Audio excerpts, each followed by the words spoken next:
Hi ಸ್ನೇಹಿತರೆ, ಎಲ್ಲರಿಗೂ ನಮಸ್ಕಾರ. Welcome to study with Siddu YouTube ಚಾನಲ್ಗೆ. ಸ್ನೇಹಿತರೆ, ಈಗಾಗಲೇ ನಿಮ್ಮ ಒಂದು ಮಿಡ್ ಟರ್ಮ್ ಎಕ್ಸಾಮ್ಗಳು ಸ್ಟಾರ್ಟ್ ಆಗಿವೆ. ಈ ಒಂದು ಮಿಡ್ ಟರ್ಮ್ ಎಕ್ಸಾಮ್ ಮತ್ತು ನಿಮ್ಮ 2026ರ ಆ್ಯನ್ಯುವಲ್ ಎಕ್ಸಾಮ್ನ ಒಂದು ದೃಷ್ಟಿಕೋನದಿಂದ ಇವತ್ತು ನಾನು ನಿಮ್ಮ ಸೆಕೆಂಡ್ PUCಯ ಅಕೌಂಟೆನ್ಸಿಯಲ್ಲಿ ಬರುವಂಥ ಎರಡು ಅಂಕದ ಇಂಪಾರ್ಟೆಂಟ್ ಕ್ವಶನ್ಗಳನ್ನು ಇವತ್ತಿನ ಒಂದು ವಿಡಿಯೋದಲ್ಲಿ ನಾನು ಡಿಸ್ಕಸ್ ಮಾಡ್ತಾಯಿದ್ದೀನಿ. ಈ ಒಂದು ಕ್ವಶನ್ಗಳು ನಿಮ್ಮ ಆ್ಯನ್ಯುವಲ್ ಎಕ್ಸಾಮಲ್ಲಿ ತುಂಬ ಹೆಲ್ಪ್ಫುಲ್ ಆಗ್ತವೆ ಸ್ನೇಹಿತರೆ. ಹಾಗಾಗಿ ಈ ಒಂದು ವಿಡಿಯೋ ನಿಮಗೆ ತುಂಬ ಇಂಪಾರ್ಟೆಂಟ್ ಆಗುತ್ತೆ ಸ್ನೇಹಿತರೆ. ನೋಡಿ ಸ್ನೇಹಿತರೆ, ಈ ಒಂದು ವಿಡಿಯೋದಲ್ಲಿ ಹೇಳುವಂಥ ಕೆಲವೊಂದು ಇಂಪಾರ್ಟೆಂಟ್ ಕ್ವಶನ್ಗಳು ನಿಮ್ಮ ಆ್ಯನ್ಯುವಲ್ ಎಕ್ಸಾಮ್ನಲ್ಲಿ ಬರುವಂಥ ಸಾಧ್ಯತೆ ಇದೆ ಸ್ನೇಹಿತರೆ. ಹಾಗಾಗಿ ಈ ಒಂದು ವಿಡಿಯೋನ ಕೊನೆ ತನಕ ಮಿಸ್ ಮಾಡದೆ ನೋಡಿ ಸ್ನೇಹಿತರೆ. ಹಾಗೆ ಈ ಒಂದು ವಿಡಿಯೋ ನಿಮಗೆ ಇಷ್ಟ ಇದ್ದರೆ ಚಾನಲ್ಗೆ ಸಬ್ಸ್ಕ್ರೈಬ್ ಮಾಡ್ಕೊಂಡು ಮತ್ತು ಈ ಒಂದು ವಿಡಿಯೋನ ಎಲ್ಲ ಸೆಕೆಂಡ್ PUC ವಿದ್ಯಾರ್ಥಿಗಳಿಗೆ ಸಾಧ್ಯವಾದಷ್ಟು ಶೇರ್ ಮಾಡಿ. ಬನ್ನಿ, ಈಗ ಫಸ್ಟ್ ಒಂದು ಇಂಪಾರ್ಟೆಂಟ್ ಕ್ವಶನ್ ಅಂದರೆ ವಾಟ್ ಈಸ್ ಅ ಪಾರ್ಟ್ನರ್ಶಿಪ್. ಇದು ವೆರಿ ಇಂಪಾರ್ಟೆಂಟ್ ಸ್ನೇಹಿತರೆ. ಈಗಾದರೆ ಕೇಳ್ಬೋದು ಅಥವಾ ಡಿಫೈನ್ ಪಾರ್ಟ್ನರ್ಶಿಪ್, ಇವೆರಡರಲ್ಲಿ ಒಂದಾದರೆ ಕೇಳ್ಬೋದು. ಬಟ್ ನೀವು ಎರಡು ಕ್ವಶನ್ಗಳಿಗೆ ಒಂದೇ ಆನ್ಸರ್ ಬರೀಬೇಕಾಗುತ್ತೆ. ಯಾಕಂದರೆ ನೀವು ಇಲ್ಲಿ ಟೈಮ್ ಇಳಿಸ್ಬೇಕಾಗತ್ತೆ. ಹಾಗಾಗಿ ಇದಕ್ಕೊಂದು ಆನ್ಸರ್ ಮತ್ತು ಇದಕ್ಕೊಂದು ಆನ್ಸರ್ ಬೇರೆ ಸಪ್ರೇಟ್ ಆನ್ಸರ್ನ ಬರೀಬಾರ್ದು. ಯಾಕಂದರೆ ನೀವು ಎರಡು ಕ್ವಶನ್ಗಳಿಗೆ ಒಂದೇ ಆನ್ಸರ್ನ ಹುಡುಕ್ಬೇಕು ಇಲ್ಲಿ. ಅದು ಹೆಂಗಂದರೆ ಇಲ್ಲಿಗೆ ಡಿಫೈನ್ ಪಾರ್ಟ್ನರ್ಶಿಪ್ ಅಂತ ಇದೆಯಲ್ಲ ಸ್ನೇಹಿತರೆ, ಈ ಒಂದು ಕ್ವಶನ್ ಒಂದು ಏನು ಆನ್ಸರ್ ಇದೆಯಲ್ಲ, ಈ ಒಂದು ಆನ್ಸರ್ನೇ ನೀವು ಎರಡು ಕ್ವಶನ್ ಕೂಡ ಬರಿಬೋದು. ಈ ರೀತಿಯಾಗಿ ಎರಡು ಕ್ವಶನ್ಗಳಿಗೆ ನೀವು ಆನ್ಸರ್ನ ಬರಿಬೋದು. ಇದು ವೆರಿ ಇಂಪಾರ್ಟೆಂಟ್ ಕ್ವಶನ್ ಸ್ನೇಹಿತರೆ. ಇವು ಎರಡಲ್ಲಿ ವಾಟ್ ಈಸ್ ಅಂತ ಕೇಳ್ಬೋದು. ವಾಟ್ ಈಸ್ ಅಂತ ಕೇಳಿದ್ರೆ ನಿಮ್ಮ ಒಂದು ಮೀನಿಂಗ್ನ ಬರೀಬೇಕಾಗುತ್ತೆ. ಪಾರ್ಟ್ನರ್ಶಿಪ್ ಅಂದ್ರೇನೆ ಅಂತ ನೀವೇನು ತಿಳ್ಕೊಂಡಿದ್ದೀರಿ ಅದ್ರ ಬಗ್ಗೆ ಬರಬೇಕಾಗುತ್ತೆ. ಮತ್ತು ಡಿಫೈನ್ ಅಂತ ಕೇಳಿದ್ರೆ ನಿಮ್ಮ ಒಂದು ಮೀನಿಂಗ್ನ ಬರೋಕ್ಕೆ ಇಲ್ಲಿ ಸಾಧ್ಯ ಇಲ್ಲ. ಅದು ಯಾವುದ್ರ ಬಗ್ಗೆ ಬರಬೇಕಂದ್ರೆ ಸೆಕ್ಷನ್ 4 ಮತ್ತು ಇಂಡಿಯನ್ ಪಾರ್ಟ್ನರ್ಶಿಪ್ ಆ್ಯಕ್ಟ್ 1932 ಈ ಒಂದು ಕಾಯ್ದೆಯ ಕುರಿತು ನೀವು ಬರೀಬೇಕಾಗುತ್ತೆ. ನೆಕ್ಸ್ಟ್ ಒಂದು important question, state any 2 features of partnership. ಪಾರ್ಟ್ನರ್ಶಿಪ್ನ ಯಾವುದಾದ್ರೂ 2 ಫೀಚರ್ಸ್ನ ತಿಳಿಸಿ ಅಂತ ಕೇಳ್ತಾರೆ. ಇದು ಕೂಡ ವೆರಿ ಇಂಪಾರ್ಟೆಂಟ್ ಸ್ನೇಹಿತರೆ. ಹಾಗಾಗಿ ನಾನು ಇಲ್ಲಿ ಇಂಪಾರ್ಟೆಂಟ್ ಕ್ವಶನ್ ಅಂತ ಹೇಳಿ ನಾನು ಮಾರ್ಕ್ ಮಾಡಿದ್ದೀನಿ. ಪಾರ್ಟ್ನರ್ಶಿಪ್ ಅಂದರೆ ಹೆಂಗಿರುತ್ತೆ ಅಂತ ಕೇಳಿದರೆ, ಪಾರ್ಟ್ನರ್ಶಿಪ್ ಅಂದರೆ 2 or more ಪರ್ಸನ್, ಇಬ್ಬರು ಅಥವಾ ಇಬ್ಬರಿಗಿಂತ ಹೆಚ್ಚಿನ ವ್ಯಕ್ತಿಗಳು ಇರ್ತಾರೆ ಇಲ್ಲಿ. ಮತ್ತು ಅಗ್ರಿಮೆಂಟ್ ಇರ್ತೈತಿ ಅವ್ರ ನಡುವೆ, ಮತ್ತು ಲಾಫುಲ್ ಬಿಸ್ನೆಸ್ ಇರುತ್ತೆ, ಮತ್ತು sharing of profit, mutual agency, unlimited liabilities. ಇದರಲ್ಲಿ ಯಾವುದಾದ್ರೂ 2 ನೀವು ಪಾಯಿಂಟ್ಸ್ ಬರಬೇಕಾಗತ್ತೆ. ಇದು ಕೂಡ ವೆರಿ ಇಂಪಾರ್ಟೆಂಟ್ ಕ್ವಶನ್ ಸ್ನೇಹಿತರೆ ನಿಮ್ಮ ಒಂದು ಆ್ಯನ್ಯುವಲ್ ಎಕ್ಸಾಮ್ನ ದೃಷ್ಟಿಕೋನದಿಂದ. ಇನ್ನೊಂದು ಇಂಪಾರ್ಟೆಂಟ್ ಕ್ವಶನ್ ಅಂದರೆ what is the partnership deed. ಇದನ್ನು ಕೂಡ ಹಲವಾರು ಬಾರಿ ನಿಮ್ಮ ಆ್ಯನ್ಯುವಲ್ ಎಕ್ಸಾಮಲ್ಲಿ ಕೇಳಿದ್ದಾರೆ. ನೋಡಿ, ಪಾರ್ಟ್ನರ್ಶಿಪ್ ಡೀಡ್ ಅಂದೇನಂತ ಕ್ವಶನ್ ಕೂಡ ಕೇಳ್ಬೋದು ಸ್ನೇಹಿತರೆ. ನಾನೀಗ ಟೈಮ್ನ ಒಂದು ಅಭಾವ ಇರೋದ್ರಿಂದ ನಾನು ಇದರ ಒಂದು ಆನ್ಸರ್ ಬಗ್ಗೆ ಡಿಸ್ಕಸ್ ಮಾಡ್ತಿಲ್ಲ. ನೀವು ಈ ಒಂದು ಆನ್ಸರ್ನ ಕಂಪ್ಲೀಟಾಗಿ ತಿಳ್ಕೊಬೇಕಂದ್ರೆ ಇನ್ನೊಂದು ವಿಡಿಯೋದಲ್ಲಿ ನೀವು ಕಮೆಂಟ್ ಬಾಕ್ಸ್ನಲ್ಲಿ ತಿಳಿಸಿ, ನಾನು ನೆಕ್ಸ್ಟ್ ನೋಡ್ತೀನಿ.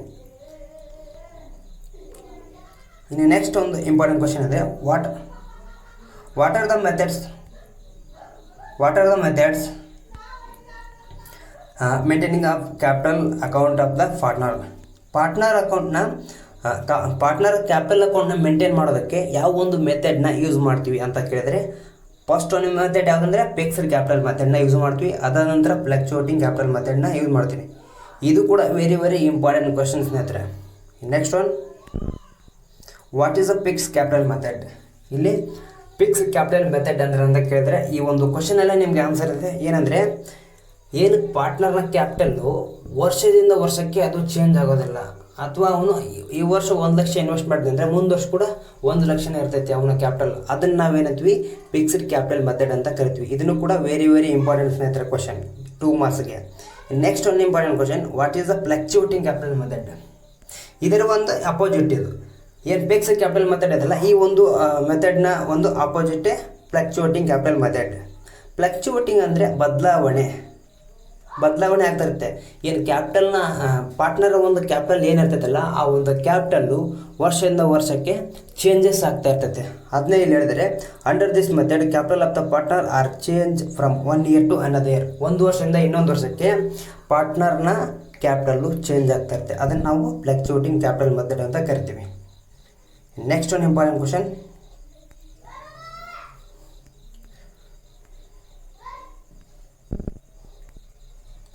What are the final accounts.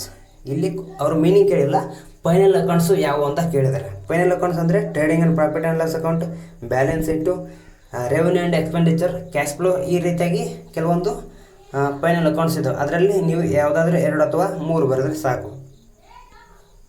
Next one,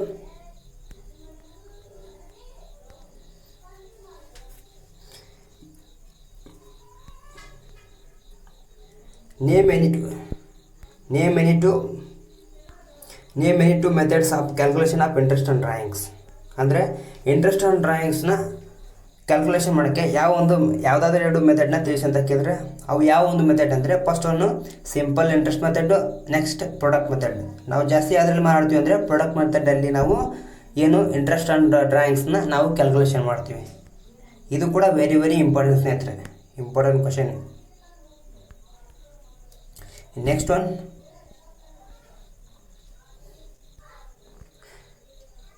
name the any 2 contents of partnership deed. ಇದು ಕೂಡ ವೆರಿ ವೆರಿ ಇಂಪಾರ್ಟೆಂಟ್ ಸ್ನೇಹಿತರೆ. ಇದನ್ನು ಕೂಡ ತುಂಬ ಸಲ ಕೇಳಿದ್ದಾರೆ ಎನ್ಯುವಲ್ ಎಕ್ಸಾಮಲ್ಲಿ. ಇಲ್ಲಿ ಏನು ಕ್ವಶನ್ ಕೇಳಿದ್ರೆ ಅಂದರೆ, ಪಾರ್ಟ್ನರ್ಶಿಪ್ ಡೀಡ್ನ ಯಾವುದಾದ್ರೂ 2 ಅಂಶಗಳು ಅಥವಾ ಕಂಟೆಂಟ್ಗಳನ್ನು ತಿಳಿಸಿ ಅಂತ ಕೇಳಿದ್ದಾರೆ. ಪಾರ್ಟ್ನರ್ಶಿಪ್ ಡೀಡ್ನಲ್ಲಿ ಏನೇನು ಇರ್ತಾಯಿತ್ತಪ್ಪ ಅಂದರೆ, first name and address of the ಫರ್ಮ್ನ ನೇಮ್ ಮತ್ತು ಅಡ್ರೆಸ್ ಇರ್ತೈತಿ, ಮತ್ತು name and address of the ಪಾರ್ಟ್ನರ್ಸ್ನ ನೇಮ್ ಮತ್ತು ಅಡ್ರೆಸ್ ಇರ್ತೈತಿ. ಅದ ನಂತರ profits or loss sharing ratio, ಇದು ಕೂಡ ಪಾರ್ಟ್ನರ್ಶಿಪ್ ಡೀಡ್ನಲ್ಲಿ ಇರ್ತೈತಿ.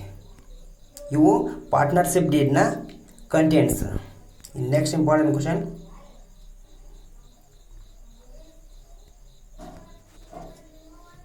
State any 2 methods of valuation of goodwill. ಇದು ಕೂಡ ಇಂಪಾರ್ಟೆಂಟ್ ಕ್ವಶನ್ ಸ್ನೇಹಿತರೆ. ಗುಡ್ವಿಲ್ ವ್ಯಾಲ್ಯೂಯೇಷನ್ ಮಾಡೋದಕ್ಕೆ ಯಾವ ಒಂದು ಮೆಥಡ್ಗಳನ್ನ ಯೂಸ್ ಮಾಡ್ತೀವಿ ಅದನ್ನ ತಿಳಿಸಿ ಅಂತ ಕೇಳ್ತಾರೆ.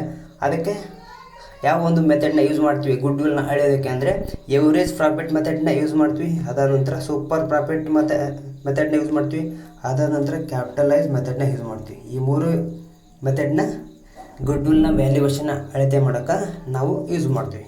ಇದು ಕೂಡ ಇಂಪಾರ್ಟೆಂಟ್ ಕ್ವಶನ್ ಸ್ನೇಹಿತರೆ, ಇಂಪಾರ್ಟೆಂಟ್ ಕ್ವಶನ್. ನೆಕ್ಸ್ಟ್ ಒಂದು ಇಂಪಾರ್ಟೆಂಟ್ ಅಂದರೆ, state any two rights of acquired by new partner. ಇದು ಕೂಡ ಇಂಪಾರ್ಟೆಂಟ್ ಕ್ವಶನ್ ಸ್ನೇಹಿತರೆ. ನೋಡಿ, ಈ ಕ್ವಶನ್ ಏನಂದರೆ, ಯಾವುದಾದ್ರೂ ಒಬ್ಬ ನ್ಯೂ ಪಾರ್ಟ್ನರ್ ಬಂದರೆ ಅವನು ಒಂದು ಫರ್ಮ್ನಲ್ಲಿ ಏನನ್ನು ಅಕ್ವೈರ್ ಮಾಡ್ಕೊಳಕ್ಕೆ ಹಕ್ಕು ಇರ್ತೈತೆ ಅಂತ ಕೇಳಿದ್ದಾರೆ. ಅದಕ್ಕೆ ಏನೇನೋ ಒಂದು ರೈಟ್ ಇರ್ತದೆ ಅಂದರೆ, right to say the profit of the firm. ಆ ಒಂದು ಫರ್ಮ್ನ ಪ್ರಾಫಿಟ್ನ ಶೇರ್ ಮಾಡ್ಕೊಳಕ್ಕೆ ಅವನಿಗೆ ಹಕ್ಕು ಇರ್ತೈತಿ ನ್ಯೂ ಪಾರ್ಟ್ನರ್ಗೆ. ಅದಾದಂದ್ರೆ ಇನ್ನೊಂದು ಪಾಯಿಂಟ್ ಏನಂದರೆ, right to share the asset of the firm. ಆ ಫರ್ಮ್ನ ಅಸೆಟ್ನ ಕೂಡ ಅವನು ಶೇರ್ ಮಾಡ್ಕೊಳಕ್ಕೆ ಅವನು ತೊಗೊಳಕ್ಕೆ ಕೂಡ ಅವನಿಗೆ ಹಕ್ಕು ಇರ್ತೈತಿ. ನೆಕ್ಸ್ಟ್ ಒಂದು important question, what is the sacrifice ratio.